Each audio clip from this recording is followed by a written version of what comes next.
is News 25 with Deanna O'Donnell. News 25, local news you can count on. Today's news is brought to you in part by Dr. George Leeks, Pahrumps optometrist since 1990, offering full spectrum eye care for children and adults. Call today, 727-8300. News is also brought to you by J.K. Nelson Law. Call 727-9900 today for your free consultation. If you need a lawyer, you need Nelson.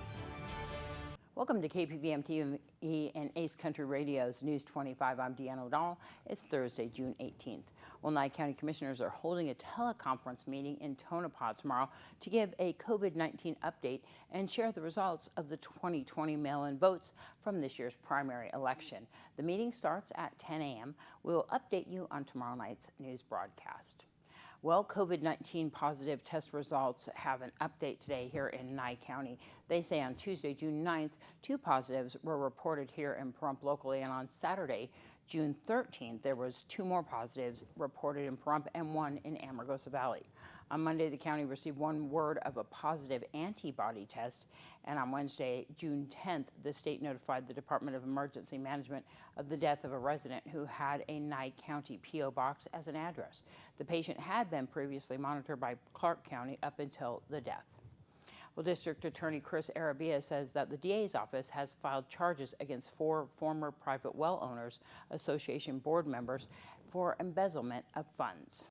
The Nye County District Attorney's Office has filed a complaint against 4 former board members of the Private Well Owners Cooperative, charging them with offenses including felony embezzlement and felony grand larceny in connection with the secret diversion of co-op funds to the 2018 political campaign for County Commission of then board member Dwight Lilly. Mr. Lilly, John Bosta, Thomas Adams, and Wade Hinden are all facing multiple felony and gross misdemeanor charges. DA Chris Arabia says it's always a bad thing when people entrust their money for something so important to them and the people they are counting on abuse that trust. He also adds that sometimes there isn't enough evidence in these types of cases to move forward with a criminal prosecution, but this time there is sufficient evidence. The defendants are charged with taking $3,069.25 of co-op funds and giving the money to Mr. Lilly to help his campaign, while falsely claiming that the money was reimbursement for expenses incurred by Mr. Lilly on behalf of the co-op. Mr. Lilly allegedly prepared a phony invoice, and the defendants presented the $3,000 expense to the co-op membership as though it were legitimate reimbursement expense. On June 12th of 2018, Mr. Lilly finished 3rd in a 4-person primary race to represent District 5 on the Nye County Commission. The 5-count complaint includes 1 count of embezzlement, 1 count of grand larceny, and 1 count of obtaining money by false pretenses, all felonies, and 2 gross misdemeanors, conspiracy to commit embezzlement and conspiracy to commit grand larceny. Well, big banks are seeing a dramatic drop in profits. J.P. Morgan is the first bank to announce it's closing early tomorrow for Juneteenth, and new home construction is up as buyers take advantage of ultra-low mortgage rates. Topping our news, the big banks are losing profits. According to the FDIC, profits for the banks tumbled 70% in the first quarter. The decline started as coronavirus set in and many banks quadrupled the amount of money set aside for protection against sudden losses. The FDIC also notes bank deposits surged $1.24 trillion in the first quarter. J.P. Morgan is the first of the large banks to mark Juneteenth. On June 19th, the bank will close at 1 p.m. on the anniversary of the end of slavery in America. Checking the economy. Construction of new homes rose 4.3% in May. The build is happening from pent-up demand as the U.S. reopens and home buyers take advantage of ultra-low mortgage rates. Applications for mortgages are 21% higher compared to a year ago, according to a report from the Mortgage Bankers Association. Thanks so much, Angela. After this break, we're going to tell you about a structure fire that happened today. You're watching News 25, the most recognized and farthest-reaching local news in Nye County. News 25, local news you can count on. Welcome back. Well, Fire Chief Scott Lewis from Pahrump Valley Fire and Rescue says that one structure and possibly several vehicles were destroyed today by flames in Amargosa. Pahrump Valley Fire and Rescue, along with the Nye County Sheriff's Office, Bureau of Land Management, Department of Emergency Management, National Security Site, and others responded to the fully engulfed manufactured home. Several firefighters and a deputy were treated for heat exhaustion on scene by medics. No other injuries have been reported. Well, Nye County is working on a number of road projects. Some will improve traffic flow. Others will improve safety for both drivers and pedestrians. Director of Public Works Tim Dahl briefed county commissioners this week, telling them NDOT is getting close to installing a new crosswalk across Highway 160 at Postal Road. We're finishing up the last details on Leslie Street. As everybody knows, Leslie Street has been paved. We've primarily got all the ditches, the striping, and we're still buttoning up some last minute details on that. I had a meeting with NDOT on SR 160 and Postal Road. They have let out a contract and are awaiting materials that have to be manufactured still for putting up the crosswalk there. And I know there's been several of us that have been involved in that since the beginning and done a lot of work over time, and it's taken a lot of time to get to even having a field visit with the contractor and NDOT. But that is, as soon as they can get materials, they're going to be diving in on that. It shouldn't take but a few days to install once they get those materials. Similar to what we're doing with Homestead and 160. I mean, we're still waiting on materials to be manufactured so that we can do those improvements on Homestead and 160 to get some more traffic through there. The risk of property damage and injury from the improper use of fireworks is very real. Pahrump Valley Fire and Rescue Chief Scott Lewis tells News 25 almost every year we see at least a few fires due to fireworks. There's a good option for using them safely, but due to the extremely dry conditions, he suggests not using them at all this year. Fireworks, it's an annual issue, obviously. Our fireworks stores issue a permit with every purchase, and the intent is to use that permit and go down and use the shooter site, which is located in the area of the fairgrounds off of Fox and Game Bird. So there's an actual site there. It's set up for safety purposes, and there's a procedure and a policy as the number of people that can go out there, because amongst COVID, we're still social distancing, so we make sure that everything's done safely and appropriately. Now, the shooter site isn't open every day of the year. There's certain times, and you can go on the Nye County website to get that information. The conditions are so ripe for disasters right now, and we've had a significant number of grass and light brush fires, which we call mixed fuels, that are igniting very easily, and we're finding that many of them are at the hands of fireworks. So we're asking, of course, even the safe and sane, which are non-aerial type, that you not use those, especially in areas where, you know, that could cause that significant fire. Also, please, for love, just don't use any of the aerials. Use them at the shooter site only. They're too dangerous. Almost every year we lose at least several structures due to improper use of fireworks. We're enforcing it to the best of our ability. I know the Sheriff's Office is diligently investigating fireworks related issues, and so please, don't do it. It's an unnecessary risk. And the shooter site is open off of Game Bird and Fox days around the Independence Day celebration. And of course, we are having our fireworks there at Petrick Park at 9 p.m. on Saturday, July 4th. Ace Country Radio is simulcasting the music choreographed for the show. All you have to do is tune into 103.1 FM. You can listen to it in your car, you can listen to it on our TV station, and you can also just bring a portable radio with you. Well, these days, fewer people are using the Salvation Army Food Bank here in Pahrump. John Watt isn't sure why, but he wants to let everyone know that they're still open and ready to help anyone in need of food. For some reason, I don't know if it's because the snowbirds have left, and I think really what's happening is that people were having to come, they were having to stay in their cars, wait, get processed through the computer, then get the food brought out to them, and we understand that that was a problem. And I think that that's really where a lot of our lack of clients are right now, because we were running 60, 70, and 100 to 100 before COVID hit. Then we had some others, but right now we're not seeing the turnout that we normally have. Now what they do is we're having one person sit in the bench that sits outside the door. The one person is coming in, getting clocked to the computer, and another person is back here actually selecting their food, whereas before they had to take whatever we were giving them. And that's because of the COVID requirements that were put on us, that we couldn't have them in the building. But now they're coming in and they're getting what they want. You need a driver's license that shows you're in the service area. If you're getting for kids, who's first time signing up, bring birth certificates, documentation on the children so we can put them in the computer and say, yes, we've got that. Then every time you come after that, it'd be just your ID card and you're good.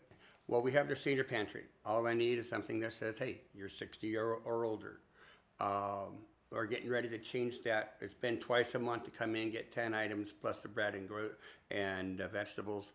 They're going to go to the 3 Square has placed that. Now they're going to go to 20 items.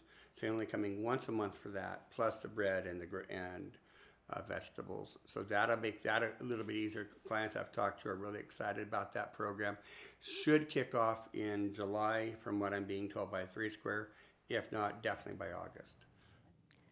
The regular food pantry is open Tuesdays and Thursdays from 8:30 a.m. until 2 p.m. You can visit the pantry once a month. The Salvation Army is located at 721 Beale Road. That's just down the street from Star Nursery off of Highway 372 here in Pahrump. For more information, you can give them a call. When we return, we're going to tell you how you can reduce your risk of getting Alzheimer's. You're watching News 25, brought to you by Mountain West Lawyer, Injury Attorneys, 727-9500. News 25, local news you can count on. If you're in the market for a new desktop computer, Josh Osborne of Great Computer Deals has some advice. In today's quick tutorial, he explores the top reasons for and against buying a desktop. Hi, it's Josh with Pahrum's own Great Computer Deals. Let's get right into it. It's time for another quick tutorial. What do I buy? A desktop, laptop, or a tablet? Here are the top reasons for and against buying a desktop. Desktops give you the best power for your money. When it comes to dollars and cents, you'll get the greatest bang for your buck with a desktop. Desktops are the easiest and cheapest to upgrade. With the extra space found in desktops, there's plenty of space and lots of possibilities for future upgrades. But desktops can be very large, loud, and not very portable. If you need a good stationary computer for your home or office, the desktop is a great way to go. Remember, it's about your needs. If a desktop works for you, that's the right answer. Why trust a technician when you can trust a friend? Great Computer Deals is located at 1190 East Highway 372. Call us at 775-990-8833. Thanks, Josh. Well, June is Alzheimer's and Brain Awareness Month. About 2/3 of people with Alzheimer's disease are women. According to Cleveland Clinic's Dr. Jessica Caldwell, we can't change every risk factor that plays in developing Alzheimer's, but there are some ways women can reduce the risk. Some of the reasons why women are vulnerable to Alzheimer's disease, or more so than men, are known and aren't things that we can really change. So we live longer than men. We don't change that. We're more susceptible to certain genetic effects, and that's not changeable. But on the other hand, some of our vulnerabilities, like not being as physically active as men, or having more negative brain effects of diabetes and hypertension, high blood pressure, those things we can do something about. Dr. Caldwell says loss of estrogen at menopause may also impact Alzheimer's risk. Chronic unmanaged stress taxes the brain too, but women can take action with exercise, which benefits the brain and reduces stress. Really, the key is being consistent. So doing something that you can maintain and keep up for not just a week or a couple of weeks, but for a lifetime. Research has shown that even low-intensity exercise like walking, if you do it consistently, really benefits brain health. Treating diabetes and high blood pressure can reduce risk as well. Dr. Caldwell says a heart-healthy diet is good for the brain too, and social interaction can ease stress, depression, and isolation, which are also linked to brain health. Picking up the phone or having a call over the internet where you can see each other's faces. Sometimes seeing faces can really boost that spirit or increase the communication quality versus over the phone. The important thing is to reach out, keep talking.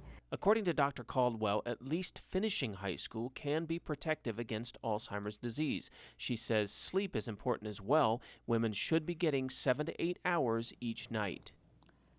Well, you may have had a flat tire before, brought it into a repair shop to have it fixed, and been told that it needed to be replaced. But how can you know when your tires need to be replaced or simply repaired? Find out in this week's Angie's List report. A flat tire isn't always as obvious and dramatic as one might think. More often than not, you're driving down the road and feel a vibration in the steering wheel, or your vehicle starts to pull to one side. Both situations are often a sign of tire trouble. When driving your car, if you feel a vibration in your steering wheel, especially across various road surfaces, you could have problems with your tires and you should have them inspected. The best way to maintain your tires is to do a periodic, just visual inspection of your tires. If you see cracks on the sidewalls, it may be time to get them replaced. If you see a bulge in the side of your tire, you definitely want to get it replaced because you're likely going to have a blowout soon. Your tires need to be replaced when they're under 1/16 an inch of tread, and you don't need any special equipment to check them. Stick a penny upside down in the tread of your tire, and if you can see the top of Abe Lincoln's head, then your tire tread is way too low and you need to replace your tires. There's tread bars on a tire, and you can look at those. Once it gets down to that point, it's 2/30 seconds to tread, so you know you're going to need tires. If just 1 or 2 tires need to be replaced, you don't need to buy a whole new set. The other tires still need to be somewhat new, however. If you have an all-wheel drive vehicle, if you replace one tire, there can't be more than 5/30 seconds of tread difference between the other 3. If so, it can create problems with the differential, the driveline system. Just as making any other large purchase, make sure any new tires you buy really are new. Check the DOT number on the sidewall. The last 4 digits indicate the week and the year that tire was made. While it's common to see new tires that are actually 6 to 12 months old, don't consider anything older than that. It's always best to replace all 4 tires at the same time if you can afford it, but Angie says it's okay to patch a punctured tire as long as the hole is less than 1/4 inch wide and located on the crown of the tire, not near the edge or sidewall. If you are unsure if you need a repair or replacement, it's best to stay safe and check with a pro. News 25 WeatherCam is brought to you by Lerner and Rowe Injury Attorney's Office in Pahrump. In a wreck, need a check? Call 702-877-1500. All right, let's see what it looks like outside right now. Beautiful skies. Windy. We're going to find out more what's in store for our weather right after this break. News 25 weather is brought to you by Dairy Council of Nevada. The splash of cream in your coffee, the dollop of sour cream on your burrito, the melted toasty cheese on your pizza. Undeniably delicious, undeniably dairy. Enjoy what's real. Hello and welcome back to News 25. I'm Michael Donohue with today's weather. In Las Vegas, we had a high of 97 degrees, a low of 73, 105, a low of 77 in Death Valley, 95-64 in Amargosa, 91, a low of 61 in Beatty, 80-49 in Goldfield, 78-48 in Tonopah, 80, a low of 45 in Carson City, 82, a low of 45 in Fallon, and finally up in Fernley, 80 degrees, their low is 48 degrees. Now today in Pahrump, we saw sunny skies. Our high today was 94 degrees. Winds out of the west up to 9 miles per hour, 6% humidity, and our sunrise at 5:26 this morning. Now tonight we're expecting clear skies. Our low is going to be 67 degrees. It is 93 outside currently with 9-mile-per-hour winds out of the east-northeast. Humidity at 11%, and our sunset at 8:04 tonight. Now looking into that 7-day, we're expecting some nice sunny skies from Friday through Monday. A couple clouds rolling in on Tuesday and Wednesday, and then sunny skies once again next Thursday. Now for our temperatures, on Friday we're going to be seeing a high of 97 degrees with a low of 69. Then on Saturday, all the way through next Thursday, we're welcoming, well, not really welcoming, but we're going to be seeing those triple digits coming back anywhere between 101 and 104 degrees for our highs. In our overnights, anywhere between 72 and 75 degrees there. And so now with that, we're going to throw it back to the desk with Deanna. Thanks so much, Michael. Well, that's going to wrap up this edition of News 25. I'm Deanna O'Donnell. Good night.